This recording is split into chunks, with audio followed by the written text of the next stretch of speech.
अस्सलाम वालेकुम। Mind files में आप सबको खुशामदीद कहते हैं। मैं हूँ सारा अफ़ज़ल और हमारे साथ मौजूद है हमेशा की तरह डॉक्टर मंसूर। अस्सलाम वालेकुम मंसूर, कैसे हैं? जी वालेकुम अस्सलाम एंड अस्सलाम वालेकुम पाकिस्तान और जो लोग उर्दू हिंदी समझते हैं जहाँ भी उन सबको आदाब। अच्छा, आजकल तो पाकिस्तान में जिस वक़्त अभी हम बात कर रहे हैं वो एशिया कप और इस तरह की मसरूफ़ियत बहुत चल रही है, बल्कि एक मीम भी मैं देख रही थी मंसूर के हमारे इर्द-गिर्द दिखा रहे हैं कि लोग यूँ सर पकड़ के बैठे हुए हैं। महँगाई, एक तरफ से महँगाई आ रही है, एक तरफ से वो क्या कहते हैं लाक़ानूनियत आ रही है, एक तरफ से गोलियाँ आ रही हैं, लोग परेशान हैं और अचानक एक तरफ से छोटा-सा क्रिकेट का बैट बॉल आता है और सब कुछ भूल के ना क्या कुछ हो रहा है सब उस तरफ चल पड़ते हैं। तो बहुत सी बातों में से एक बात ये कि अगर हम खेल के इतने शौकीन हैं, मतलब हम सब कुछ भूल जाते हैं, तो बहैसियत माशरा जो खेल हमें एक नज़्म-ओ-ज़ब्त सिखाता है और बर्दाश्त सिखाता है और दूसरे को मौका देना सिखाता है और दूसरे की जीत को, अपनी हार को तस्लीम करना सिखाता है। तो बहैसियत माशरा अगर हम खेल के इतने शौकीन हैं, तो ये आदतें हम में आई क्यों नहीं? जी, उसमें बहुत सी चीज़ें ऐसी हैं जो सिर्फ पाकिस्तानी लोगों का मसला नहीं है। बहैसियत मजमूई जो देसी पॉपुलेशन है बरसगीर हिंदो-पाक की, ये सबका मसला है थोड़ा-सा कि हम अक्सर डिस्कशन नहीं करना चाहते, हम आर्गुमेंट विन करना चाहते हैं। इसी तरह हम खेल को एन्जॉय करने से ज़्यादा उसको हर हाल में, वो अंग्रेज़ी में कहते हैं what come may at any cost, उसको जीतने के लिए बहुत ज़्यादा डेस्परेट होते हैं। जो कि ठीक है, मतलब इट गिव्स यू एनकरेजमेंट, लेकिन जीत नहीं, हार आप खेल का हिस्सा होती है। देखें तो फुटबॉल के मैदान में भी मारने-धरने पे उतर आते हैं हम। अगर इस हिसाब से देखा जाए तो सिर्फ ये यहाँ का मसला नहीं है। एशेज़ सीरीज़ आप देखें क्या हालत हुई होती है, जो अगर हो रही हो तो। हाँ, उसमें फिर लेकिन गेम की स्पिरिट चाहे वो किसी भी लेवल पे हो, गली मोहल्ले के लेवल से लेके और स्कूल, कॉलेज और डिवीज़न या ऊपर नेशनल लेवल या इंटरनेशनल लेवल पे, तो अगर बात वहाँ तक पहुँच जाए कि आप अपना कंट्रोल और आपा खो बैठें, तो फिर वो असल स्पिरिट तो गेम की फिर कहीं पीछे रह जाती है ना। तो खेल एक ऐसी चीज़ है कि सोशलाइज़ करने के लिए आप किसी नई जगह पे गए हैं और उम्र के किसी भी हिस्से में, और depending upon it could be anything, not necessarily कि भाई बहुत टफ किस्म की स्पोर्ट्स हो, एनीथिंग, कुछ लाइट सा भी हो सकता है।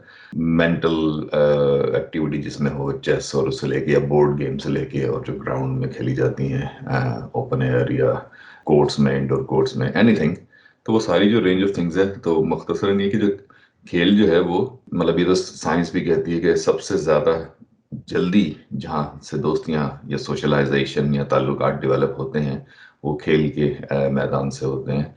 और it is one of the quickest वे। अगर आप किसी नई जगह गए और आपको अदरवाइज कोई सोशल क्लब या कोई ग्रुप से वो नहीं मिल रहे, तो आप किसी भी खेल के मैदान में चले जाएं, और अगर आपकी इंटरेस्ट उसमें है तो बड़ी जल्दी वहाँ से आपके लिंक्स और रिलेशनशिप डेवलप होना शुरू हो जाएंगे। बल्कि ये तो काफ़ी हद तक एक आयरॉनिकली भी कुछ दोस्त हमारे कहते हैं भाई कि जिस तरह बहुत से बड़े बड़े फैसले गोल्फ कोर्सेज के ऊपर होते हैं, लेकिन वो खैर डिफरेंट किस्म के फैसले होते हैं। लेकिन मैं जो अफोर्डेबल अवामन नास के लिए जो खेल है उनकी बात कर रहा हूँ। लेकिन मंसूर आपको याद होगा हम लोग जिस दौर में बड़े हुए, हमारा सिलेबस आज हमें एहसास होता है कि बड़ा ही और तरह हाँ, के सिलेबस होता था हमारा और बहुत हमारे पुरानी बात है ये। एक शेर हाँ? बहुत ही पुरानी बात है ये। लेकिन जिस उस दौर में पुरानी हम बात बड़े के हुए। असरात नज़र आ रहे हैं तो लग रहा है ये बहुत नई बात है, अब वो हॉन्ट कर रही है। लेकिन मुझे याद है उर्दू में हमें अशआर और क़तात पढ़ाए जाते थे, तो उसमें मुझे अभी तक याद है रट्टा लगाया हुआ था, पढ़ोगे, लिखोगे, बनोगे नवाब, खेलोगे, कूदोगे, होगे खराब। ये घोल के पिला दिया गया था और हमें कहा जाता है ये खेलते हैं ना जो निकम्मे होते हैं ये। तो हालाँकि खेल जो है वो तो आपकी शख्सियत बनाता है और खेल का पढ़ लिख के नवाब बनने का और खेल के खराब होने का हमें सबूत कोई नहीं नज़र आता। हाँ, चलें, मैं ज़िंदा मिसाल मैं आपके सामने हूँ। थ्रू आउट स्कूल में आई वाज़ पोज़ीशन होल्डर, और आगे भी अल्लाह के करम से और वालिदैन की दुआओं से और असातिज़ा की शबाना और रोज़ काविशों के नतीजे में भई हर जगह, हर मकाम पे एग्ज़ाम जितनी डिग्रियाँ-विग्रियाँ की पाकिस्तान से लेके यूके और ऑस्ट्रेलिया तक, तो लेकिन उसके साथ-साथ like I was a good sprinter. Cricket मैंने लीग लेवल पे कुछ प्रोफ़ेशनल लीग के मैचेज़ प्रोफ़ेशनल क्लब से खेली, फिर उसके बाद हॉकी में भी था, फुटबॉल में भी था, स्क्वॉश में हमेशा रनर अप या चैंपियन, बैडमिंटन में, डबल्स में, सिंगल्स में, टॉप 3 में। कुछ ना कहने का मतलब है कि दोनों चीज़ों में बैलेंस किया जा सकता है। ये ज़रूरी नहीं कि आप एक चीज़ में अच्छे हों और तो दूसरी चीज़ में आपको बुरा होना चाहिए। बेसिकली ये मसला है टाइम मैनेजमेंट का। हमारे यहाँ टाइम मैनेजमेंट नहीं सिखाई जाती और उम्र के हर हिस्से में एक्सरसाइज बहुत ज़रूरी है। अब एक्सरसाइज ये है कि कुछ लोग तो they are gym kind of people या jogging kind of, running kind of people, long distance runner. तो कुछ लोगों के लिए, मेरे लिए वो जिस तरह बोरिंग है मेरे लिए बहुत जिम या रनिंग, तो मुझे compete करना अच्छा लगता है अपने लेवल, मतलब एमेच्योर्स लेवल पे, अपने जो साथ के जो प्लेयर्स हैं उनके साथ। तो उसी में, उस कंपटीशन में या खेल खेल में एक्सरसाइज, मेन मकसद तो वो एक्सरसाइज हुआ ना। तो एक्सरसाइज जब आप जवानी में या लड़कपन में करते हैं तो उसमें ये होता है कि जो उस वक्त आप बोन मास गेन करते हैं और जो मसल स्ट्रेंथ गेन करते हैं, that goes a long long way. Yes. जिंदगी, आपने जिंदा कितना रहना है ये तो कोई किसी के बारे में नहीं कह सकता, ठीक है। हाँ, अगर जब तक आप जिंदा हैं तो आपकी क्वालिटी ऑफ लाइफ क्या है? क्या आप सीढ़ियां भाग के चढ़ सकते हैं, couple of flights of stairs? क्या आप अपने काम पे भाग भाग के सारे काम कर सकते हैं? कहने का मकसद ये कि छोटी उम्र में या जवानी में की हुई जो एक्सरसाइज है उससे जो मसल स्ट्रेंथ या बोन मास डेंसिटी पैदा होती है, वो एक बहुत लंबे अरसे तक चलती है अगर आप जिंदा हैं तो। और फिर एक एज ऐसी आती है मसलन 40s में, 50 में, तब ज़रा आप उतनी टफ और रफ एक्सरसाइज शायद ना कर पाए, लेकिन तब और भी ज़्यादा ज़रूरी हो जाती है एक्सरसाइज कि भाई उसमें आपके कार्डियो, आपकी स्टेमिना, उस स्टेज पे एक्सरसाइज जो है वो खवातीन के लिए ज़रूरी नहीं कि साइज जीरो के लिए या मर्द जो है वो टीनेज फिगर हासिल करने के लिए करें। जो लोग नेचुरली स्लिम हैं वो तो नेचुरली स्लिम हैं, लेकिन एज के साथ साथ आपका मेटाबॉलिज्म स्लो हो जाता है, आपका डाइजेशन, एब्जॉर्प्शन, सब कुछ स्लो हो जाता है। ऑब्वियसली आप अपने पोर्शंस भी खुराक के उसके हिसाब से रखते हैं। और जो चीज़ मेरे लिए सबसे ज़्यादा नुमायाँ होती है, this is not criticism, this is more like I advise my circle of friends as well. और जितने दोस्त अहबाब रिश्तेदार, तो मैं देखता हूँ कि ये एक तस्वुर है, वही जो आप कह रही हैं कि खेलोगे कूदोगे हो जाओगे खराब। तो वो इस उम्र में तो और भी मतलब इसका ऑपोजिट होना चाहिए। अब खेल जो है वो तफरी से ज़्यादा आपकी एक्सरसाइज, वो एक, it should be a must, वो बहुत ज़रूरी है।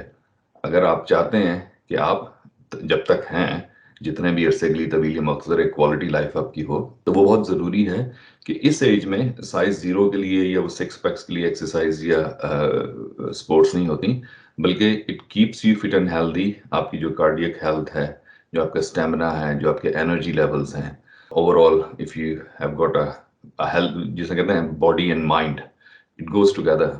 हेल्दी माइंड होगा तो बॉडी भी हेल्दी, इस तरह अगर बॉडी हेल्दी होगी तो उसका माइंड पे भी पॉजिटिव इफेक्ट होगा।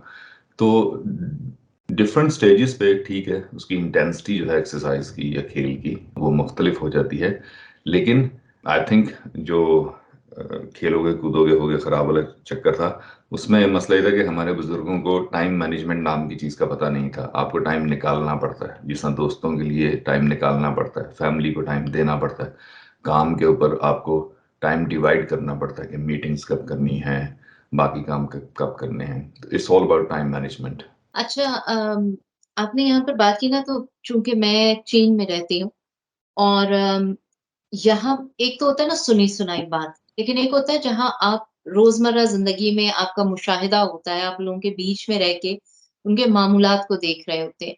तो आपको पता है कि चीन में जो औसत उम्र है, वो बाकी दुनिया के बाकी ममालिक से ज़्यादा है। और सिर्फ़ यही नहीं, यहाँ पर जो बुज़ुर्ग अफ़राद की तादाद है, वो भी दुनिया के कई ममालिक से बहुत ज़्यादा है सही। और 60% आबादी इनकी बुज़ुर्ग है। उसकी वजह पता है क्या है मंसूर? हमने जो यहाँ पर देखा है, सबसे पहली बात जो थी, हमारे यहाँ बूढ़ा किसे कहते हैं? मुझे याद है जब हम छोटे होते थे, तो किसी के बारे में अगर सुने ना 40 साल के है, तो मुझे अपना पता है, मैं कहती थी भई इतने बूढ़े हो गए अब तो ये मर जाएँगे। क्योंकि हमारे यहाँ 30-40 को हम बूढ़ा समझते हैं और यहाँ पर 50 साल के शख्स को भी वो कहते हैं ये जवान है, 60 साल से बुढ़ापा शुरू होता है।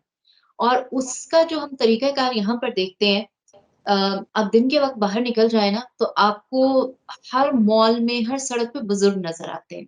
और जब मैं शुरू में यहाँ आई, तो मैंने खातून को देखा, वो होंगी कोई 80 साल की। माशाअल्लाह यहाँ के बुज़ुर्ग देख के मैं भी कहती हूँ यार, मैं भी अगर मैं 80 साल तक पहुँची, तो मुझे इतना ऐसा ही होना चाहिए। तुमको मैंने देखा, वो फ्लाईओवर से गुज़री और दोनों हाथों में उन्होंने थैले और वो एक कार्ट पकड़ी थी, उसके ऊपर कुछ सब्जियाँ वग़ैरह। तो जैसा हमारे यहाँ होता है कि जो बुज़ुर्गों को देख के जल्दी से हाथ बढ़ा के, तो एक दफ़ा मैंने कहा तो उन्होंने बड़े प्यार से मुझे कहा नहीं, फिर दूसरी दफ़ा, तीसरी दफ़ा ना गुस्सा सा आया ना कि मैं क्यों कह रही हूँ? तो मैंने जब अपने चीनी कोलीग से बात की तो उन्होंने कहा कि हमारे यहाँ अ, बुजुर्गों को ये बात बहुत बुरी लगती है कि अगर उन्हें कहा जाए आप घर बैठ जाओ या हुँ, आपका काम हम करेंगे। वो कहते हैं क्यों? हम हम क्या मतलब खत्म हो गए हैं, बेकार हो गए हैं? जबकि हम अपने यहाँ ये उलट देखते हैं।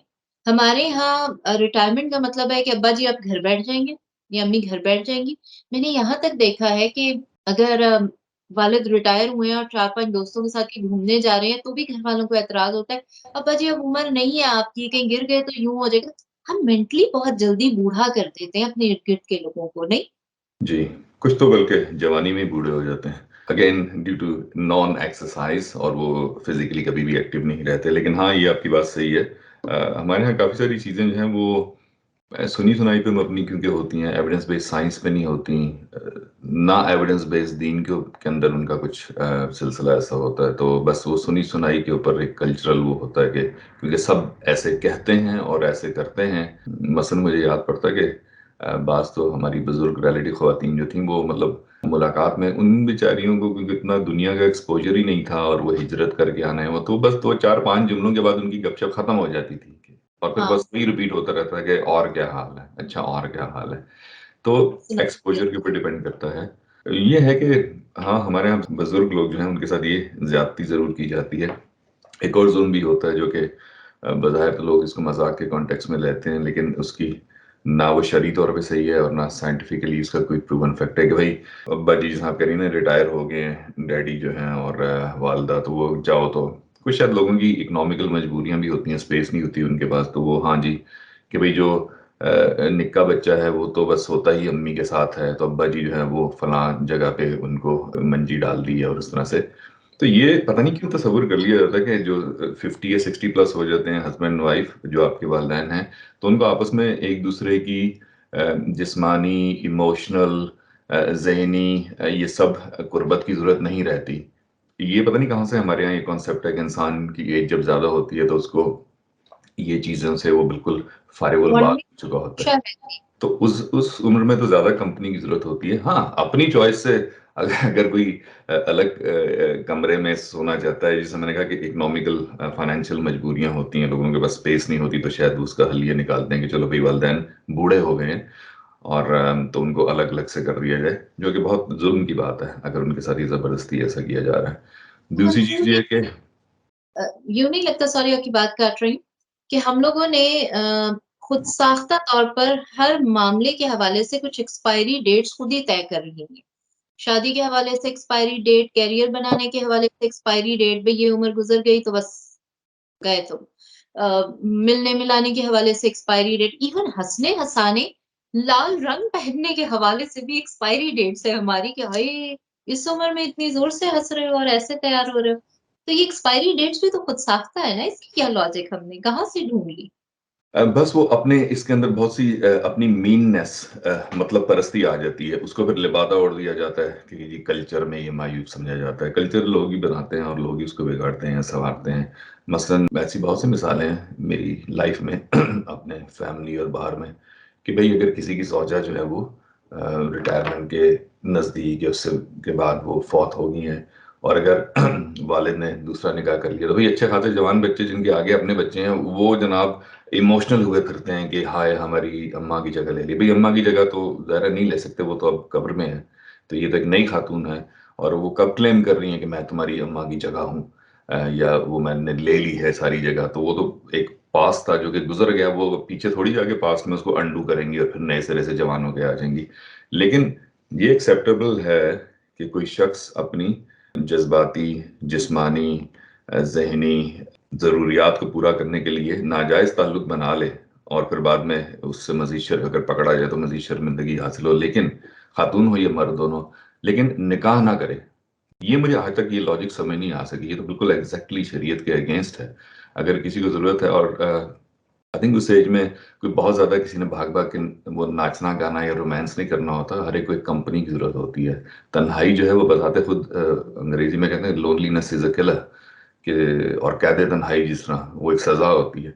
तो तन्हाई बताते खुद एक बहुत बड़ी सज़ा होती है और आपको अपनी एज के हिसाब से एक कंपनी की, हमसफ़र की, कोई बातें करने वाला, कोई लुक आफ्टर करने वाला, बल्कि म्यूचुअली एक-दूसरे को लुक आफ्टर करना वो बहुत ज़रूरी होता है। और बच्चे ज़ाहिर है उस वक़्त जवान होते हैं, उनके अपने ज़िम्मेदारियाँ, वो भाग-दौड़ कर रहे होते हैं, उनके पास इतना टाइम नहीं होता।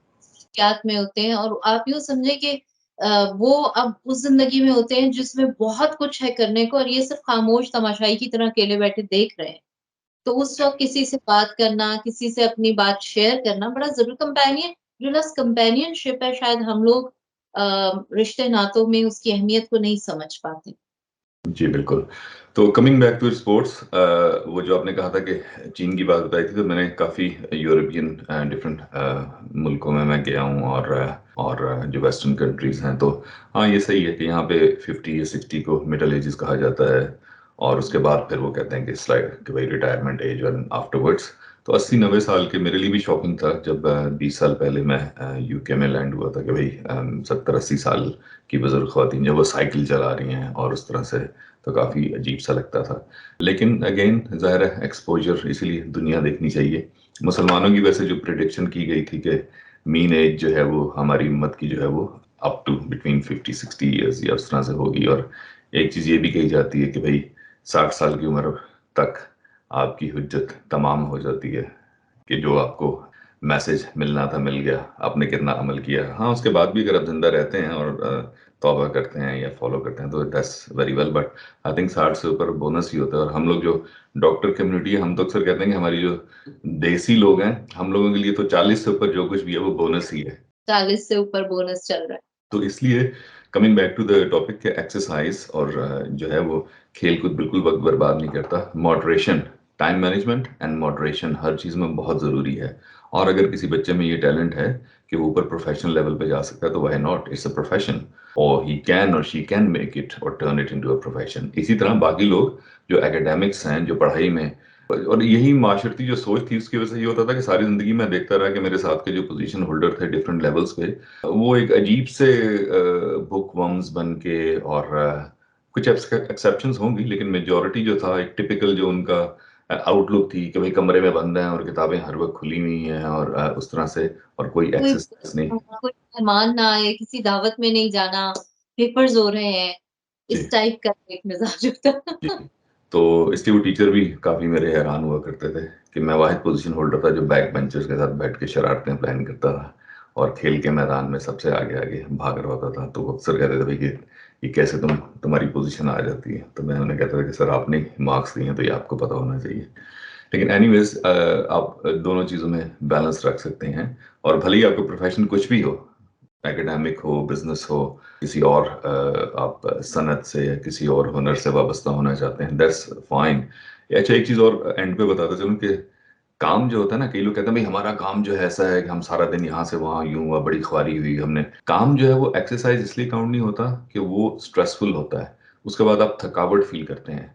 एक्सरसाइज वो होती है कि जब आप माइंड बना के, एक तो उसमें सोशलाइजेशन हो जाती है, जब आपने जो ग्रुप के साथ आप कोई स्पोर्ट्स खेलने वक्त मुकर्रर करके जाते हैं, या जिम में जो जो जिम टाइप टाइप के पीपल हैं, अगर वो अपने जिम बडीज के साथ जाते हैं, तो वो आप एक फ्रेश माइंड के साथ जाते हैं और उसके दौरान ठीक है वो वक्ती थकावट होती है लेकिन उससे एंडोर्फिन्स रिलीज होती हैं और हार्मोन्स, जो हैप्पी हार्मोन्स, तो उसके बाद आफ्टर अ वाइल जब आप अपना सांस वगैरह कैचअप करते हैं तो वो आपको मजीद फ्रेश कर देती है, वो एक डिफरेंट किस्म की थकावट होती है। तो एक्सरसाइज और काम में डिफरेंस ये है कि काम जो है वो आपके जो गुड हार्मोन्स या हैप्पी हार्मोन्स रिलीज नहीं करता, बल्कि आपका जो कॉर्टिकोस्टेरॉइड्स हैं वो ऊपर जा रहे होते हैं बॉडी के अंदर। तो उसको जब आप अनवाइंड करने के लिए शाम को कोई अच्छी हेल्दी एक्टिविटी इस तरह की, भले वॉक ही सही, गोल्फ ही सही, या कुछ और ऐसी कोई भी एक्टिविटी, तो वो जो है वो हैप्पी हार्मोन्स रिलीज करती है आपकी बॉडी में। उसके बाद आप रिलैक्स फील करते हैं, थके हुए फील नहीं करते। तो ये डिफरेंस है काम के अंदर और जो एक प्लान्ड एक्सरसाइज का जो शेड्यूल होता है, या अमेरिकन जिसको स्केड्यूल कहते हैं, तो उसमें ये डिफरेंस है। अच्छा, मैं यहाँ आपने जब एक्सरसाइज़ की बात की ना, तो फिर मैं यहीं के एक मामूलात जो है उनका तज़किरा करूँगी। यहाँ पर जो हाथों, पाँव और कंधे का मसाज है ना, वो बड़ी बाकायदगी से ये लोग करवाते हैं। तो इस तरह हमारे यहाँ कभी अम्मी थक जाए तो कहेंगी कंधे दबा दो, और बहुत थक जाए तब ये कहा जाता है। यहाँ पर इनके मामूलात में ये चीज़ शामिल है। आपने जिस तरह एक्सरसाइज़ कहा ना, इनके लिए ये एक तरह से एक्सरसाइज़ है। वो इस तरह से कि अभी मेरी एक बड़ी अच्छी फ्रेंड वो पाकिस्तान से यहाँ आई, मैंने वो जिसे कहते हैं ना पढ़ाते हुए बोलना, और वो तो मैंने एक दिन कहा, मैंने कहा, कहती मेरा वज़न बढ़ने लग गया है यहाँ। मैंने कहा तो तुम वॉक कर लिया करो। कहती सारा दिन तो इतना चलते हैं, कुछ नहीं होता। मैंने कहा वो चलना और है, वो आप काम के प्रेशर में चल रहे होते हैं। एक रिलैक्स वॉक जो होती है वो और चीज़ होती है। उसने कहा मेरे यहाँ दर्द हो रही है, तो मैंने कहा दबा लो। तो कहने लगे यूँ-यूँ करके मैं दबाती तो हूँ। अब दिलचस्प बात है कि यहाँ करीब ही एक जगह वो फेस मसाज करते थे। हुँ। तो इन्होंने कहा कि जिस तरह हमारे यहाँ होता है ना ब्यूटी मसाज वाला, फेशियल वाला, वो वाला नहीं, पॉइंट्स वाला। तो मैंने कहा अच्छा तुम एक दिन ट्राई करके देखो। आप सोचिए जब उन्होंने मसाज शुरू किया, उन्होंने यहाँ से पॉइंट्स को दबाना शुरू किया, तो मुझे कहती है, "हाय अल्लाह! ये हमारे जबड़े भी इतने दुख गए होते हैं, इधर भी मसल होते हैं।" मैं कही क्योंकि हम बोलते हैं, हमें खुद एहसास नहीं होता कि हमारा जिस्म जो है, मशीन की तरह है, कुछ पुर्ज़े हम उसके कुछ गैर ज़रूरी इस्तेमाल कर जाते हैं, उनको आराम चाहिए होता है। आँखों को, बाजुओं को, टाँगों को मुसलसल स्ट्रेस में रहने की बजाय रिलैक्स होकर चलना-फिरना जो है वो बिल्कुल और चीज़ होती है। और इसमें मंसूर मुझे यूँ लगता है कि अ, हमने बहुत बड़ी-बड़ी हाउसिंग सोसाइटीज़ बना ली हैं, और वो क्या कहते हैं, वीरानों में शहर आबाद कर दिए, शहरों के अंदर शहर आबाद कर दिए हैं। लेकिन जो हमारे यहाँ पब्लिक पार्क्स या बच्चों के खेलने की जगह हैं, वो अभी भी तवज्जो तलब है। जी हाँ, काफ़ी सारी चीज़ें तवज्जो तलब हैं, प्लानिंग नहीं होती, पार्किंग एप्रोप्रिएट पार्किंग स्पेसेस नहीं होती, उसमें जी। डिसेबल एक्सेस नहीं होता, लिफ्ट्स के साथ-साथ फायर एग्जिट्स नहीं होते एंड सो ऑन। तो ये आप सही कह रही हैं कि खेल के मैदान भी सिकुड़ते जा रहे हैं और हाउसिंग सोसाइटीज़ बनती जा रही हैं। चलो भाई, नई हाउसिंग सोसाइटी है, पूरा इतना बड़ा शहर आबाद करें तो उसमें 2-4 जिम्स या कोई स्पोर्ट्स की एक्टिविटी के लिए फुटबॉल ग्राउंड्स, क्रिकेट ग्राउंड ये भी बना दें, तो हुँ। That's a good investment. आप अपनी कौम की सेहत में इन्वेस्ट कर रहे हैं। तो बहरहाल और हमारा इन्वेस्टमेंट बस सिर्फ वही है कि माली तौर पे जो मुनाफा बख्श हो, करेंसी। लोग भूल जाते हैं कि करेंसी नोट जो है वो that is just a mode or medium for exchange of commodities. उसकी अपनी कोई वैल्यू नहीं होती। कभी जाके देखा बैंक दौलत पाकिस्तान हामिल हज़ा को अदा करेगा कि ये लो भाई मेरा 10 रुपए का सोना वापस करो? कोई नहीं करेगा।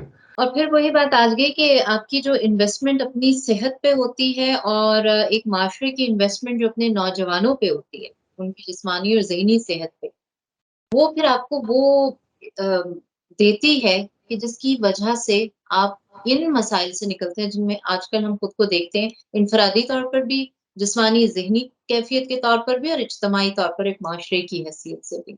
इसमें जो उर्दू के मुहावरे खेल-कूद के बारे में तो इतने अच्छे नहीं है, लेकिन अंग्रेज़ी के ज़्यादा बेहतर हैं कि भई healthy body contains a healthy mind and early bird bird catches the worm and so on. तो आई थिंक वो ज़्यादा बेहतर है। तो इसलिए डिफरेंट स्टेजेस ऑफ लाइफ की इस पे मेरा हमें कंक्लूड करते हैं कि खेल-कूद बेसिकली एक्सरसाइज़, किसी तरह की भी कसरत आपकी ज़हनी और जिस्मानी सेहत के लिए बहुत ज़रूरी है। और ये तो साइंस भी कहती है कि एक्सरसाइज जो है बज़ाते खुद एंटी डिप्रेसेंट है और आपके स्ट्रेस को भी दूर करती है। आप किसी भी उम्र में हों, इसको अपना ज़िंदगी का मामूल का हिस्सा बनाना चाहिए। जी। और बाकी चीज़ों की तरह जो हम धड़ाधड़ और बेइंतहा वाहिद हमारी जो एक्टिविटी बाज़ हमारे जो है वो पब्लिक की सिर्फ खाना-पीना और गपशप करना है, तो वो भी ठीक है, अच्छा है, लेकिन उसको बर्न आउट करने की भी कोशिश करें, स्पेशली एज के साथ-साथ। और आपका जिस्म जो है वो एक और दिमाग दोनों, ये एक अमानत है, कुदरत ने आपको ये गिफ्ट दिया है। इससे ज़्यादा सोफिस्टिकेटेड कंप्यूटर और मशीन मैंने नहीं देखी अब तक। इसकी हिफाज़त करना, इसको नुकसान से बचाना, ये भी सुनना, जिस तरह इलाज कराना, इस तरह मुसलमान के लिए कहा गया कि भई वो अपनी सेल्फ हार्मिंग ना करे, अपने आप को कोई नुकसान ना पहुँचाए, अपने साथ ज़ुल्म ना करे।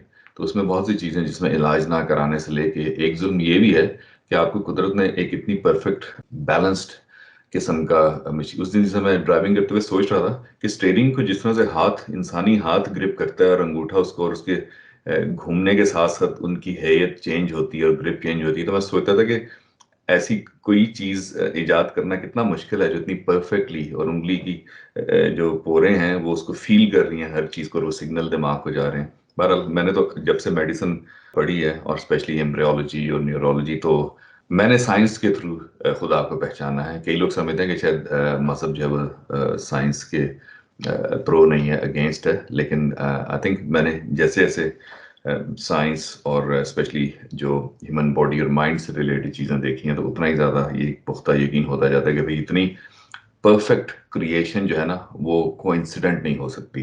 तो इस परफेक्ट क्रिएशन का हमारा भी कुछ फर्ज बनता है कि इसका ख्याल रखें, और जितने आप फिट एंड हेल्दी होंगे, इतने आप शायद दूसरों के भी ज़्यादा अच्छे तरीके से काम आ सकें। बिल्कुल, क्योंकि आप अपनी तकलीफ को बर्दाश्त कर सकते हैं और जो लोग तकलीफ बर्दाश्त नहीं कर पाते, वो उनके इर्द-गिर्द वाले जो हैं, वो भी उससे मुतासिर होते हैं, यकीनन। जी, जी बिल्कुल। तो चलें इस पे कंक्लूड करते हैं और फिर दोबारा किसी सेशन में मिलेंगे इंशाल्लाह ताला। इंशाल्लाह ताला। और हमारे जो सामीन और नाज़रीन हैं, वो अगर अपनी कोई आरा देना चाहते हैं, कोई सवाल पूछना चाहते हैं, तो बिल्कुल ईमेल कर सकते हैं। मंसूर, ईमेल आईडी या आपके ख़्याल में जो कमेंट्स में ही वो अपना सवाल कर सकते हैं? कमेंट्स में कर सकते हैं। हमारी जो यूट्यूब चैनल है उसके ऊपर वेबसाइट का एड्रेस भी दिया हुआ है और उसी का ईमेल एड्रेस भी है, तो जिस तरह चाहे। बल्कि मैंने अभी एक आज ही एक वीडियो की भी है जिसमें बास कमेंट्स का मैंने जवाब दिया है, मतलब रिस्पांस जो है वो उनको किया है, तो वो मैं एडिट करके इंशाल्लाह अपलोड करूंगा। तो हमेशा हम ये कहना भूल जाते हैं भाई कि सब्सक्राइब ज़रूर कीजिएगा हमारे चैनल को, और जो है लाइक कीजिएगा, ये सुनिएगा, तो या दैट्स मोर लाइक इट। बहुत-बहुत शुक्रिया मंसूर आपका, और हमारा साथ देने वालों का भी बहुत शुक्रिया। इजाज़त चाहेंगे? अल्लाह हाफ़िज़। अल्लाह हाफिज।